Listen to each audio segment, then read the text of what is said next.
So as you all saw in the last video, our weekend didn't quite go as planned. And so far, my Monday isn't going as planned either.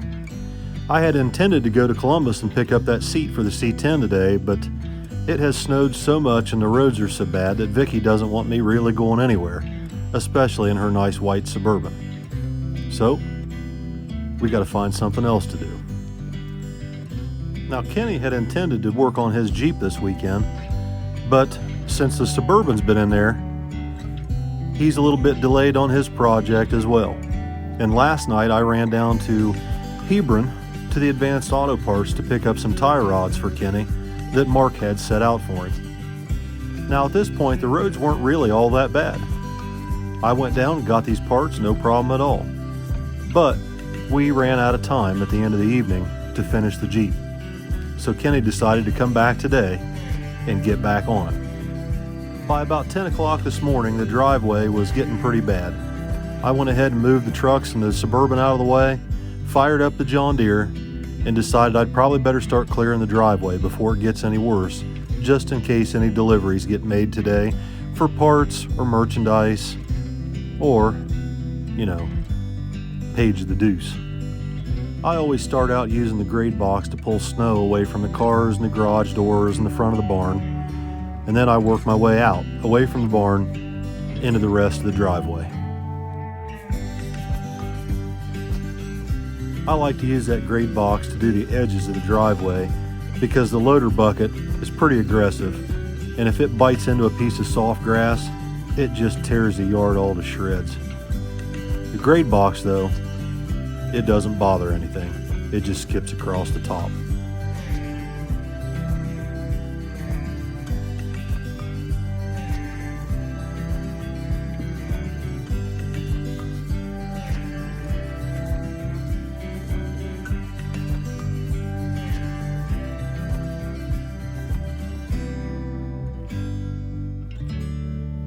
I managed to finish the driveway just before lunch and received a text message from Miss Vicky saying she had lunch ready for me. Don't show it, I broke the bun. What? Let me see. Bacon, egg, and cheese. Bacon, egg, and cheese. See, when I keep you out of all the bacon and I save a little and I hide it, then the next day you can have bacon, egg, and cheese. With a burnt bun. With a burnt bun. We won't talk about that. I'm showing Do it. you want me to make you a new I'm showing lid? it. No, I'm See, fine. You like things burnt. I do. Give me a Pepsi, will you? After lunch, it was time to get back on this Jeep project.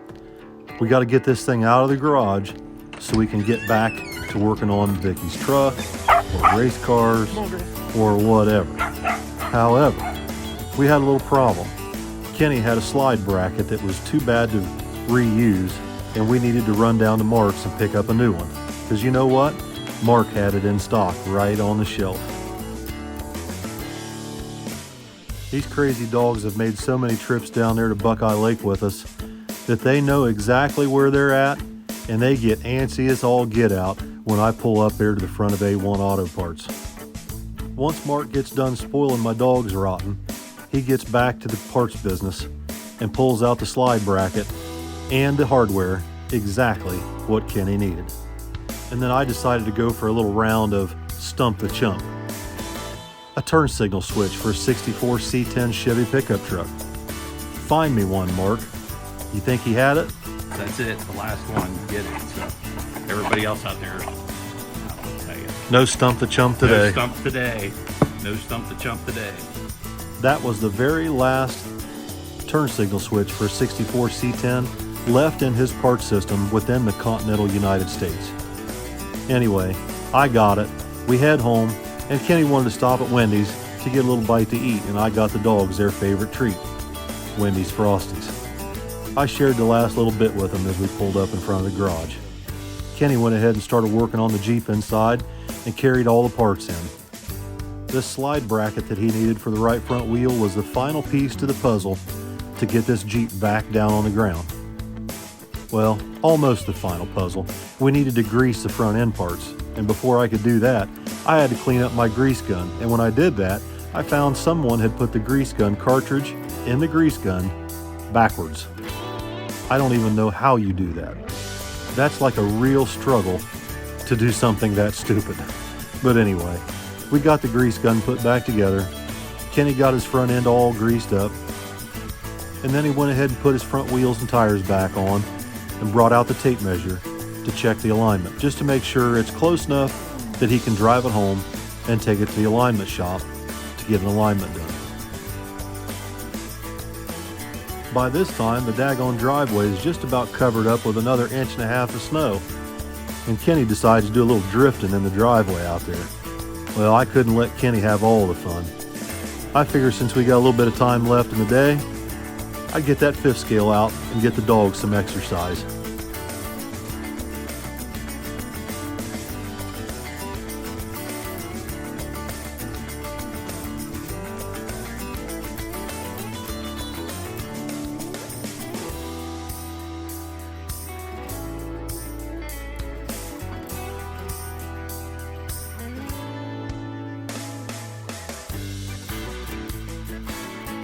Me and Kenny stood out there and ran them dogs ragged for, I don't know, probably 35 minutes or so, until our hands and feet were cold, and we decided to pack it in for the day. I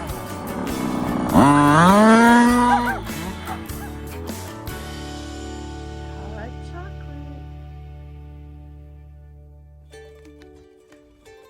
By Tuesday morning, the weather had improved dramatically. We woke up to bright blue, beautiful sunny skies, and the roads were starting to melt off. I had put the Suburban in the garage overnight to thaw it out, so it was ready to go first thing in the morning. Once I back it out, it's time to pull a 64 C10 back in. Let's see if we can get this thing started. It's been sitting out here. I don't know how cold it's been, but it's been pretty freaking cold.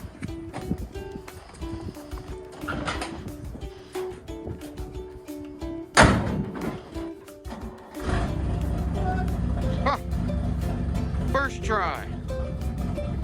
And we couldn't believe that this stupid truck fired right up that easily and sat there and ran like it had just been running 5 minutes ago. So I put it in reverse and go to back it out and find a problem. This thing won't move.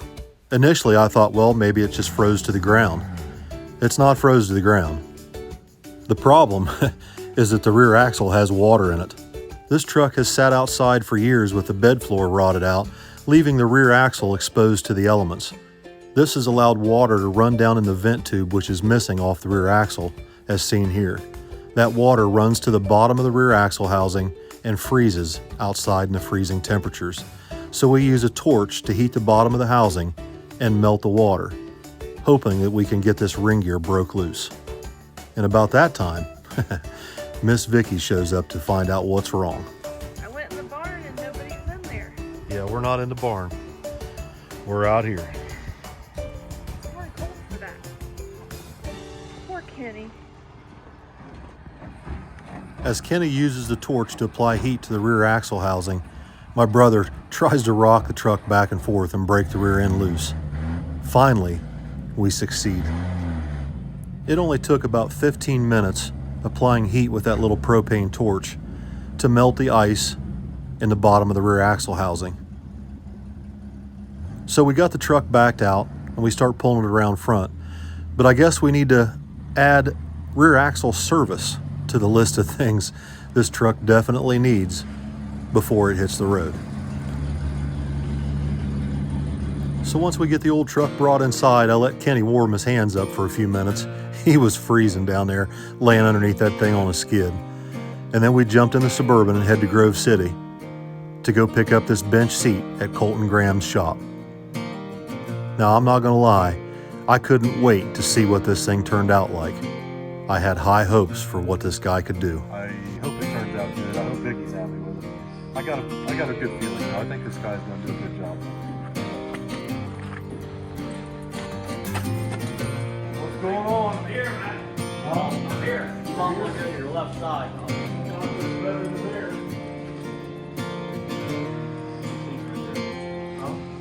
Your seat's right over there. Holy smokes. Folks, let me tell you something. This thing is absolutely gorgeous. I had a really good feeling when I dropped this off with Lester Bowe, looking at the work that he's done, that he would knock this out of the park. And he absolutely did. Lester helped us carry the seat out, stick it in the back of the Suburban, and I couldn't wait to get it home to show Miss Vicky. Thank you, brother. Not a problem. You did a hell of a job, man. Huge shout out to Colton Graham and Lester Bowe for working us in, because they're awfully busy working on Colton's project cars, and did this as a personal favor to me to get Miss Vicky's seat in the shop and get it done. So anyway, me and Kenny bring the seat back to the shop, and it's time to set it in the truck for the first time and call Miss Vicky out to see it.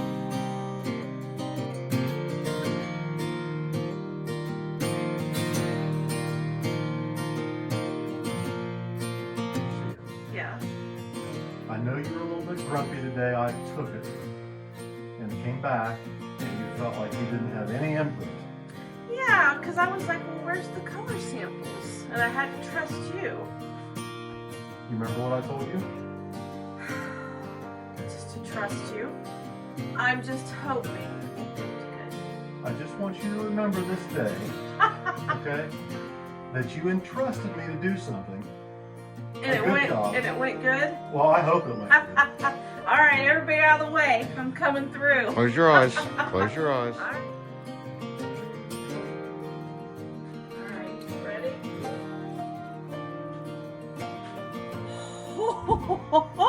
Jump in. Oh, that's perfect. That's so good. Say that one more time. It's perfect. Oh, you couldn't have picked a better color.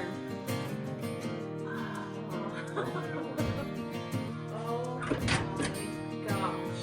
This is like perfect. Oh my goodness. No, I haven't. It was a little rough. What do you mean? It was a little rough when you got in it before. The seat was Oh, like, yeah. Look at me. First time in the driver's seat. There you go, Squirrely Locks. Does your arm sit up there just right? Oh, yeah. Huh? Oh, yeah. If I had known a little bit of upholstery work could make my wife this happy, I would have probably done something like this a long time ago. I couldn't hardly drag her out of that truck. I had to get some work done though. Me and Kenny got busy putting the new chrome bumper on and unmasked the front of the truck. The new bumper looks really nice, and I can't wait for my new grill to come in from LMC. Kenny went ahead and started putting the new turn signal lenses in, and I started working on putting the new mirror on and trying to wrap my mind around what we need to do next. There's so much to do, I don't even know where to start sometimes.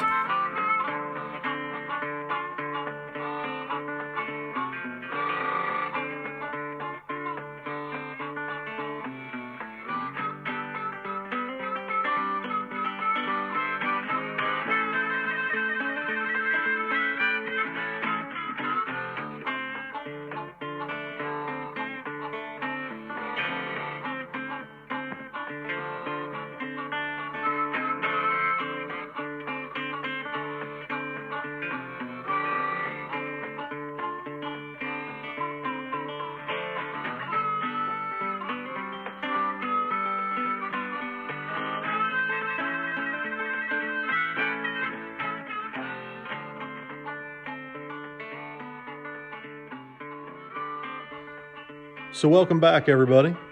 Today was a really good day. I was really happy that the seat came out as well as it did. Big shout out to Colton Graham and Lester Bowe. They aren't in the business of taking in custom upholstery. Lester pretty much just works there full-time for Colton, working on all the cars that Colton buys and sells. And they kind of did this as a personal favor to me, to squeeze us in, and I really appreciated it. So if you want a brand new interior, you might have to buy the whole car. Colton's got some really nice stuff down there, some beautiful Chevelles and Camaros, and so big shout out to them. I really appreciate what you guys did for us. So tomorrow we are going to try and get the gas tank sealed. I'd like to get the gas tank put back in the truck so that we can drive it in and out without worrying about this 2-gallon gas can that's sitting on the frame rail next to the engine. God, I hate to pull that little engine out because it runs so good. I mean, it just, that's killing me. I would have never thought in a million years that I would be this upset over pulling a 6-cylinder out of a vehicle that I'm fixing up. June, knock it off, will you? God, dogs and frisbees. So we've got a list of stuff here to do on the wall, and a parts list and a materials list. So we'll work on that tomorrow. Let's see, I need to get some spot putty, some cutting wheels, some gear oil for the rear end, because we definitely want to get that rear end serviced. That way it doesn't lock up and freeze up like it did overnight. We don't want to do that again.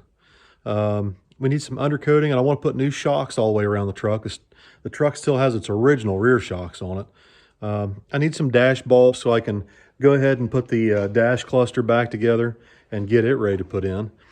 I think we can go ahead and start prepping the dash and the top of the cab for paint. We can probably go ahead and get started on that project. My brother's going to come down tomorrow and take a look at just making some patch panels for this top, because evidently the replacement panel that I need for the top of the truck is not available right now. It's on back order like everywhere. So we'll probably just have to patch the top as best we can. And my windshield guy says he's got a windshield coming for it, so he's ready probably to put the windshield in it as soon as I'm ready for him to put it in. But I definitely want to get the dash painted and the interior painted before we put the windshield back in the truck. We've also got all new weather stripping. We've got new window felt, a new window felt kit, and weather stripping for the vent wings. I think Kenny's going to work on that a little bit tomorrow. So we've got a lot of work to do before we run out of work waiting on parts from LMC.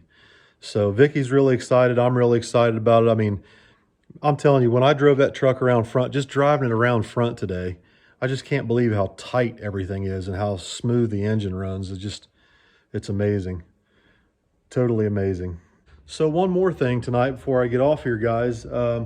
Gina and I are still working on the final renderings for the shirts and hats and hoodies and all that. So I'm gonna go ahead and drop this to you, because this is there's a front design, a simple design, and then there's a back design. And the shirts and hoodies and all this stuff is going to be available in two colors, navy blue and cardinal red. So I'm really happy with the design work that Gina and her brother Jeff have done. It's just remarkable. I think they've captured everything that I wanted to capture. I'm a very patriotic person, so red, white, and blue is kind of my thing. Basically what I'm trying to do, guys, is I'm trying to start my own brand and build my own brand from the footers up. And I'm even trying to dig the footers myself. That was the reason behind the fact that I stopped at Gina Rose's down in Martin, Kentucky, and introduced everybody on the channel to the girls that work at the shirt gallery down there, and explained their background and the area that they live in and the hardships that they go through. Those people mean a lot to me. They mean a lot to my family. They've been very good to my family. And we greatly appreciate them. I've kind of introduced you to Kenny and Harley and kind of explained some of their hardships and things that they've gone through. And so there's a lot of things, there's a lot of people that count on this channel already. But I want to make sure that everybody understands this isn't just some deal where the merchandise is going to be in a warehouse and people that I don't even know are shipping it and handling it and creating the logos and the artwork and printing the shirts and the hoodies and all that. Like, everything that's going into this channel means something to us, and we've got our hands on it. It's very personal. So I hope everybody can understand what we're trying to do here and be patient. Again, once the merchandise goes up online, it's going to take a little bit to get the first batch out. But once we get rolling, I think it's going to do a lot better and be a lot easier on everybody once we get the hang of it. And so just be patient, guys. Greatly appreciate everybody's love and support, and the comments and likes and shares, and the subscriptions are going up like 300 a day or something. It's insane. Vicky and I are so thankful, and we're so grateful for everything that everybody has done and said, and we just we can't thank everybody enough. So hang in there with us. There'll be more tomorrow. We're going to be diving right back into the old C10 tomorrow and see what we can't get done. Hopefully tomorrow maybe we can have a fuel tank back in it. Good night, everybody. Thanks for watching.